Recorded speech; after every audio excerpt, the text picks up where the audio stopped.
இங்க ஒருத்தர் பேசுறாரு, அரசியல்ல நம்பிக்கை தான் முக்கியம், வார்த்தை தான் முக்கியம்னு பேசுறாங்க. அந்த நம்பிக்கைக்குரிய வார்த்தையை நிறைவேற்றுவாரா அப்படிங்கறதுதான் கேள்விக்குறியா இருக்கு. அதை பத்தி தான் நம்ம பார்க்க போறோம். அனைவருக்கும் வணக்கம். தொடர்ந்து ஆதரவளித்து வர அனைத்து அன்பு உள்ளங்களுக்கும் மிக்க நன்றி. இந்த வீடியோவை நீங்க பாக்குறதுக்கு முன்னாடி லைக் பண்ணுங்க, ஷேர் பண்ணுங்க, கமெண்ட் பண்ணுங்க. இந்த வீடியோவை நிறைய பேர் சப்ஸ்கிரைப் பண்ணாமையே பாக்குறீங்க. அதை நீங்க சப்ஸ்கிரைப் பண்ணீங்கன்னா எங்களுக்கு அது ஊக்கம் கொடுத்ததா இருக்கும். பிரேமலதா விஜயகாந்த் அவர்கள் செய்தியாளர் சந்திப்பு நடத்தினாங்க. அதுல அவங்க சொன்னது என்ன அப்படின்னா, 2024 பாராளுமன்ற தேர்தலில் அதிமுகவோடு நாங்க கூட்டணி வச்சோம். அந்த கூட்டணியில 5 தொகுதிகள் மற்றும் ஒரு ராஜ்யசபா சீட்டு, இதைத்தான் நாங்க பேசி நாங்க முடிவு பண்ணோம். எங்களுக்கு வர வேண்டிய அந்த ராஜ்யசபா சீட்டை கொடுக்க வேண்டியது எடப்பாடி பழனிசாமியினுடைய கடமை அப்படின்னு சொல்லியிருக்காங்க.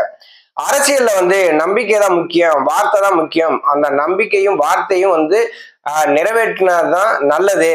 அதை மக்கள் எதிர்பார்க்கிறாங்க அப்படின்னும் பேசி இருக்கிறாங்க.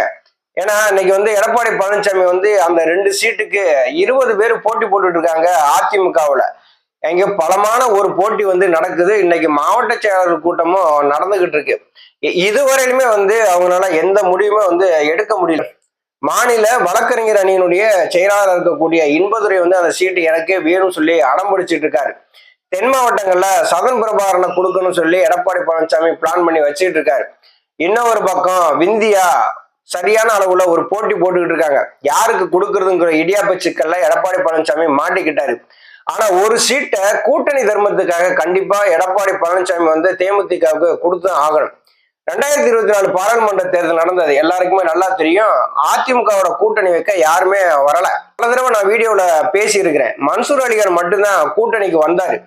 அவரு கூட்டணிக்கு KP முனுசாமி தலைமையில அந்த கூட்டணி பேச்சுவார்த்தையெல்லாம் நடத்துறாங்க. நடத்தி முடிச்சு வெளியில வந்தவன மன்சூர் அலிகான் என்ன சொன்னாரு தெரியுமா? இந்த கூட்டணி பேச்சுவார்த்தையில உடன்பாடு ஏற்படல அப்படின்னு சொல்லிட்டு செய்தியாளர் சந்திப்பு நடத்திட்டு போயிட்டாரு. சும்மா போற போக்குல கூட்டணி உடன்பாடு ஏற்படல அப்படின்னு சொல்லிவிட்டு போகிறாரு. எத்தனை பெரிய கட்சி அதிமுக. அந்த அதிமுகவை பார்த்து நடிகர் மன்சூர் அலிகான் அந்த மாதிரியான ஒரு செய்தியாளர் சந்திப்பு நடத்திட்டு போறாங்கன்னா, இப்படி ஒரு கட்சிக்கு இப்படி ஒரு தலைமையா அப்படின்னு சொல்லி அன்னைக்கே தொண்டர்கள் எடப்பாடி பழனிசாமியை வெறுக்க ஆரம்பிச்சிட்டாங்க. அன்னைக்கே எடப்பாடி பழனிசாமி சொன்னாரு, நாங்க மெகா கூட்டணி அமைக்க போறோம், நாங்க தான் வெற்றி பெற போறோம் அப்படின்னு சொன்னாரு. ஒரு மெகா கூட்டணியும் அமைக்க முடியல. கடைசியில யாரு வந்தா அப்படின்னா தேமுதிக தான் வந்தாங்க. தேமுதிகவோட ஒரு கூட்டணி உடன்பாடு ஏற்படுறாங்க. அந்த கூட்டணி உடன்பாட்டுல 5 தொகுதியில தேமுதிகவுக்கு ஒதுக்குறாங்க. ஒரு ராஜ்யசபா சீட்டு கொடுக்கறதா வாக்குறுதி கொடுத்துருக்காங்க. அரசியலை பொறுத்தளவுல நம்பிக்கை, வாக்குறுதி இது ரெண்டுமே ரொம்ப முக்கியம். அந்த நம்பிக்கைக்குரிய வார்த்தையை எடப்பாடி பழனிசாமி எப்படி நிறைவேற்ற போறாருன்னு சொல்லி மக்கள் எதிர்பார்த்துக்கிட்டு இருக்காங்க. ஒற்றை தலைமைக்கு வரணுங்கிறதுக்காக ஆசைப்பட்டு அவர் என்னென்ன சித்து வேலையெல்லாம் செஞ்சாருன்னு தெரியும். இந்த கட்சி எப்படியெல்லாம் பிளவுபடுத்தினாருன்னு எல்லாத்துக்கும் தெரியும். இப்ப சமீபத்துல கூட பத்திரிகையாளர் பிரியன் சொல்லியிருந்தாரு, எடப்பாடி பழனிசாமி இவர் சசிகலா முதுகுல குத்துனாரு, ஓபிஎஸ் முதுகுல குத்துனாரு, டிடிவி தினகரன் முதுகுல குத்துனாரு, அதுக்கடுத்து பிரேமலதா விஜயகாந்த் முதுகுல குத்த எவ்வளவு நேரங்க ஆக போகுது, அவர் மேல ஒரு நம்பிக்கையே இல்லைங்க அப்படின்னு ஒரு விவாத நிகழ்ச்சிகளோட பேசியிருந்தாரு. அதே மாதிரிதான் எடப்பாடி பழனிசாமி கூட்டணி தர்மத்தை மீறாரா இல்ல கூட்டணி தர்மத்தை பேணி காக்குறாரா அப்படிங்கறதான் இங்க மிகப்பெரிய கேள்விக்குறியாகவும் இருக்குது. ஆனா பிரேமலதா விஜயகாந்த் அவர்கள் ஒரு விஷயத்துல தெளிவா இருக்கிறாங்க. பொறுமையா இருப்போம், பொறுமை கடலும் பெரியது. நம்ம கொடுத்த வாக்குறுதியின் பிரகாரம் அதிமுக எப்படி நடந்துக்கிறாங்க, அது எங்களுக்கு ஒரு சீட்டை கொடுக்க வேண்டியது அவங்களுடைய கடமை, இன்னும் பொறுத்திருந்து பார்ப்போம் அப்படிங்கிறதுல அவங்க ரொம்ப தெளிவா இருக்கிறாங்க. ஜனவரி மாசம் ஒரு மிகப்பெரிய அளவுல ஒரு மாநாடு நடத்த திட்டமிட்டு இருக்காங்க. அந்த மாநாட்டுல தான் யார் யாரோட கூட்டணி உடன்பாடு ஏற்பட போடுங்கிறதையும் தெளிவா பேச போறாங்க. இப்ப எடப்பாடி பழனிசாமி சுத்தி இன்னைக்கு அரசியல் நடக்குது அப்படின்னா ஒரு அரசியல் சாதுரியமா, ராஜதந்திரமா, ஒரு சாணக்கியத்தனமா அரசியலை கொண்டு போவாருங்கிறதுக்காக இல்ல.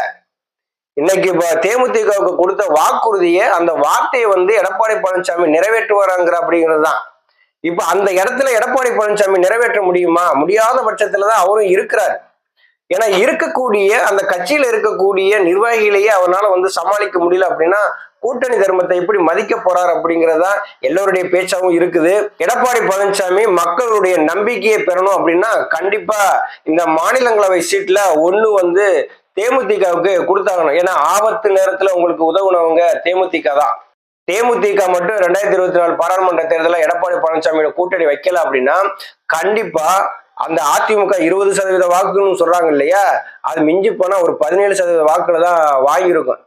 அந்த மானத்தை காப்பாத்தினது யாரு அப்படின்னா தேமுதிக தான்.